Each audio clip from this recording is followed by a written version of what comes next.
નમસ્કાર દર્શક મિત્રો, કિસાન સમાચાર ચેનલમાં તમારું ખૂબ ખૂબ સ્વાગત છે। જાણીએ આજના સૌથી મોટા સમાચાર। ભારત પાકિસ્તાન યુદ્ધ બાદ પીએમ મોદીનું મોટું એલાન। ચોમાસા પહેલા વાવાઝોડું, ખેડૂતોમાં આનંદ, મળશે પૈસા, આજથી શાંતિ, યુદ્ધ થયું સમાપ્ત।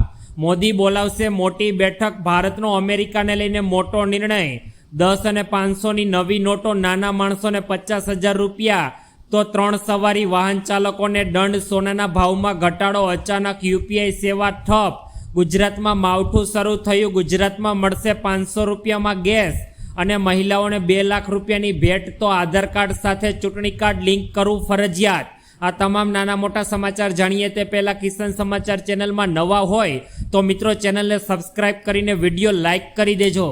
આજના સૌથી મોટા સમાચાર। ભારત અને પાકિસ્તાન વચ્ચે ચાલી રહેલા યુદ્ધ બાદ પીએમ મોદીનું સૌથી મોટું એલાન। પ્રધાનમંત્રી નરેન્દ્ર મોદીએ ગઈકાલ રાત્રે 8 વાગે દેશને સંબોધન કર્યું હતું અને તેઓ 8ના ટકોરે બરોબર લાઈવ આવ્યા હતા અને ભારત અને પાકિસ્તાન વચ્ચે ચાલી રહેલી તણાવની પરિસ્થિતિઓને દેશની જનતાઓ સાથે વર્ણવી હતી। તેઓએ કહ્યું કે પાકિસ્તાન અત્યારે આપને પરમાણુ બોમ્બના નામે બ્લેકમેલ કરી રહ્યું છે, તે કોઈ પણ પરિસ્થિતિમાં સહન કરવામાં આવશે નહીં અને ભારતીય સેના તેનો મુંહતોડ જવાબ આપશે। ભારત તેની આડમાં રહેલા આતંકવાદીઓના ઠેકાણાઓ પર નિર્ણાયક હુમલા કરશે। આપણે મિત્રો આતંકવાદને સમર્થન આપતી પાકિસ્તાનની સરકારને આતંકવાદના આકાઓને અલગ અલગ સંસ્થાઓ તરીકે નહીં જોઈએ। પાકિસ્તાન જો કોઈ પણ પ્રકારનો હુમલો કરશે તો આપણે તેનો આતંકવાદી હુમલો ગણીને પાકિસ્તાન ઉપર યુદ્ધ કરશું। ભારતના ત્રણેય દળો અત્યારે પાકિસ્તાન સામે કોઈ પણ પરિસ્થિતિમાં યુદ્ધ કરવા માટે સંપૂર્ણપણે તૈયાર છે અને પીએમ મોદીએ વધુમાં કહ્યું કે કાં તો સિંધુ નદીનું પાણી પાકિસ્તાનમાં વહેશે, કાં તો તેનું લોહી વહેશે। આ મહત્વપૂર્ણ ત્યારબાદના બીજા મોટા સમાચાર। ચોમાસું પહેલા જણાવવામાં આવ્યું છે, ગુજરાતમાં અત્યારે ચોમાસા અંગે આગાહી કરતા કહેવામાં આવ્યું છે કે 25 મે થી 4 જૂન વચ્ચે અરબી સમુદ્રમાં સિસ્ટમ બની શકે છે।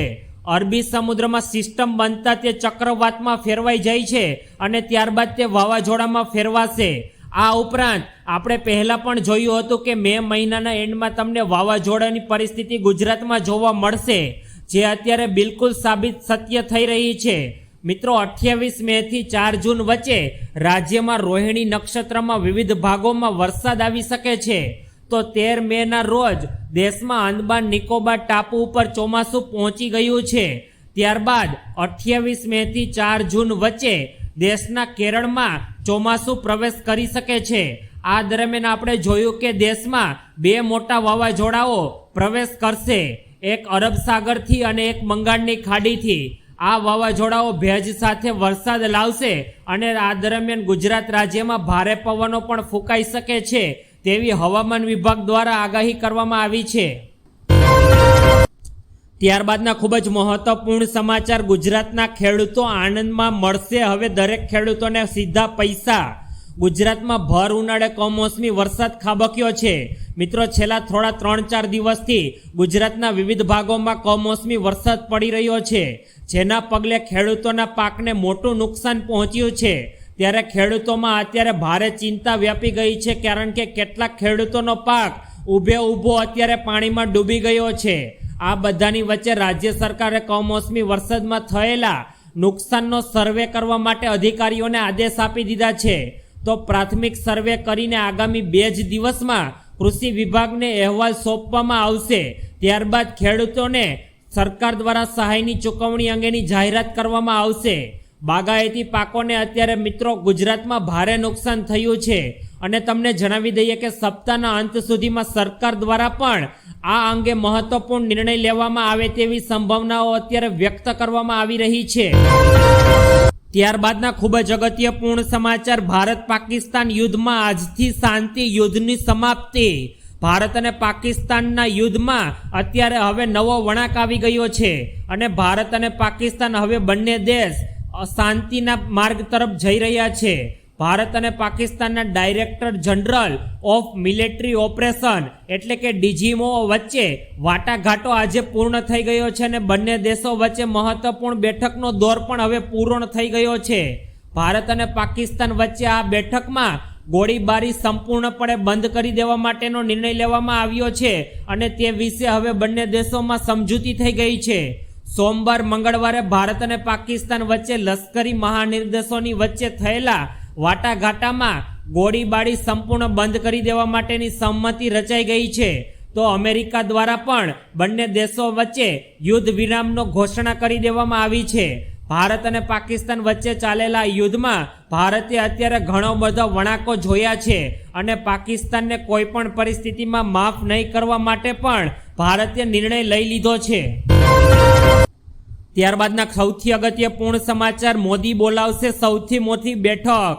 ઓપરેશન સિંદૂરની સફળતા મળી ગયા બાદ ભારતે કેન્દ્રીય મંત્રીમંડળની બેઠક 14 મે બુધવારના રોજ નવી દિલ્હીમાં થવા જઈ રહી છે. આ બેઠકમાં પાકિસ્તાન અંગે કોઈ મોટો નિર્ણય લેવામાં આવી શકે છે. પાકિસ્તાન સાથે મિત્રો અત્યારે યુદ્ધ વિરામની જાહેરાત પછી મોદીની મંત્રીમંડળની બેઠક આ પહેલી હશે. એવી અટકળો લગાવવામાં આવી રહી છે કે આ બેઠકમાં આતંકવાદીઓના સંપૂર્ણપણે ખાત્મા અંગે મોદી સરકાર કોઈ મોટો નિર્ણય લઈ શકે છે અને આવનારા દિવસોમાં તેના અસર જોવા મળી શકે છે. કેન્દ્રની મોદી સરકાર દ્વારા આતંકવાદીઓને તેમને માટીમાં મિલાવી દેવા માટે સતત મોટા નિર્ણયો લેવામાં આવી રહ્યા છે અને મોદી સરકાર દ્વારા પાકિસ્તાનને સમગ્ર વિશ્વમાં આતંકવાદી મુલ્ક જાહેર કરવા માટે પણ મોટા નિર્ણયો લેવામાં આવી રહ્યા છે. ત્યારબાદને ખૂબ જ મહત્વપૂર્ણ સમાચાર, ભારતનો અમેરિકાને લઈને મોટો નિર્ણય. ટ્રમ્પના ટેરિફના જવાબ બાદ ભારત સરકારે પણ અમેરિકા સાથે બદલો લેવાના ફરજો લાદવાનો નિર્ણય લઈ લીધો છે. ટ્રમ્પ દ્વારા 7 એપ્રિલના રોજ વિશ્વના અનેક દેશો પર ભારે બ્રોકર ટેરિફ લગાવી દેવામાં આવ્યો હતો, જેની સીધી અસર ભારત ઉપર પણ થઈ છે. ભારત પર ટ્રમ્પ સરકાર દ્વારા 27% ટ્રમ્પે ટેરિફ લગાવવાનો નિર્ણય લીધો હતો. વિશ્વ વેપાર સંગઠનને આ દરખાસ્ત વિશે યોગ્ય રીતે જાણ કરી દેવામાં આવી છે.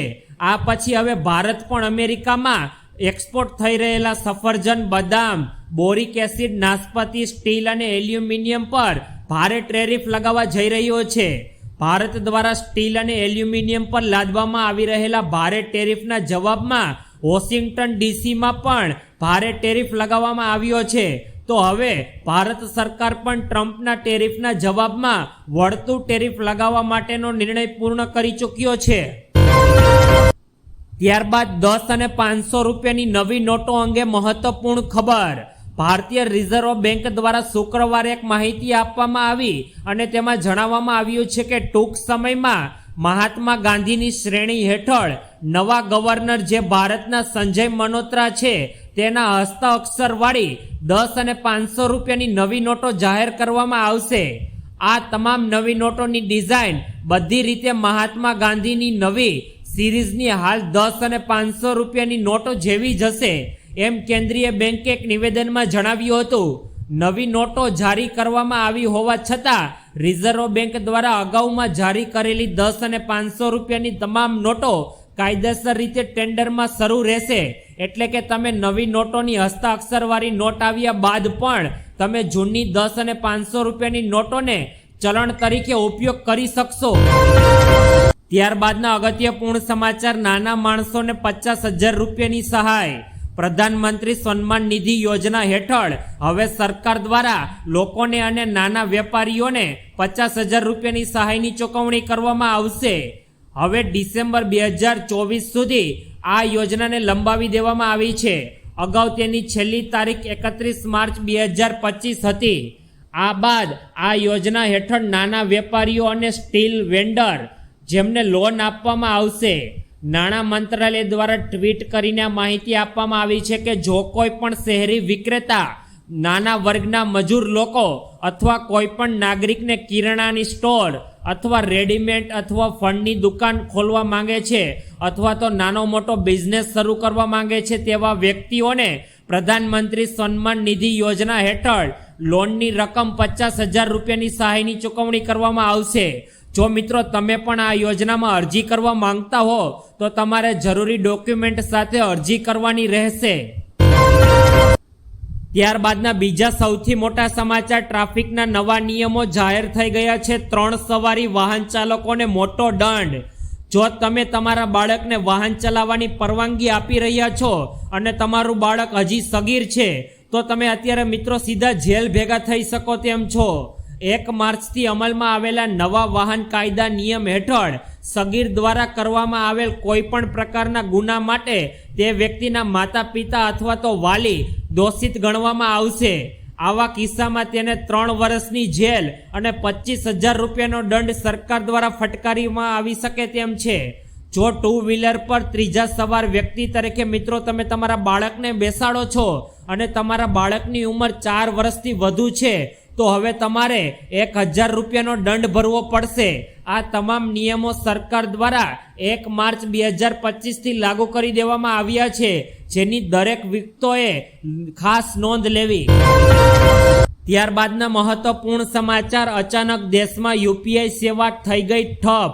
દેશના ઘણા રાજ્યોમાં યુપીઆઈ પેમેન્ટ સેવા અચાનક જ ઠપ થઈ ગઈ છે।